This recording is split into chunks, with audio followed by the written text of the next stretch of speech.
ചിലർ ചിലതനുസരിക്കാത്തത് കൊണ്ട് വേറൊരുവനിൽ നിന്ന് ഞാൻ പുറപ്പെടുന്നു.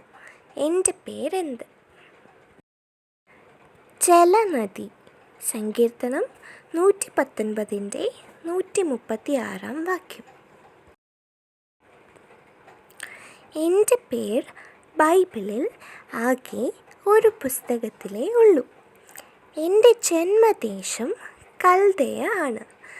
എൻ്റെ അടുത്ത് അടിമകളായി കൊണ്ടുപോകപ്പെട്ട ചിലർ താമസിച്ചിരുന്നു. എൻ്റെ പേരെന്ത്? കെബാർ. യെഹെസ്കേൽ 1:3 3:15 വെള്ളം കൊണ്ടുള്ള നദിയല്ല ഇത്. ബൈബിളിൽ ആകെ 2 പ്രാവശ്യമേ ഈ നദിയുടെ പേരുള്ളൂ. ഒരു കഠിന വസ്തുവിൽ നിന്ന് ഒരു പഴയ നിയമ ഭക്തനു വേണ്ടി ഈ നദി പുറത്തു വന്നു. നദിയുടെ പേരെന്ത്?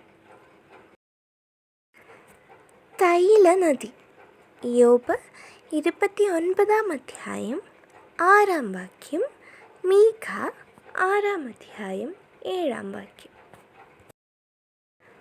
ഒരു നിറത്തിൻ്റെ പേരിൽ അറിയപ്പെടുന്ന നദി. നീലനദി. യെശയ്യാവ് 23:3 വളരെ കാലപ്പഴക്കമുള്ള ഒരു നദി. വേറൊരു പേരിലും അതറിയപ്പെടുന്നുണ്ട്.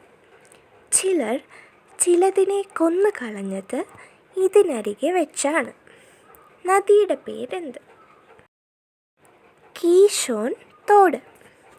ന്യായാധിപന്മാർ 5:21 1 രാജാക്കന്മാർ 18:40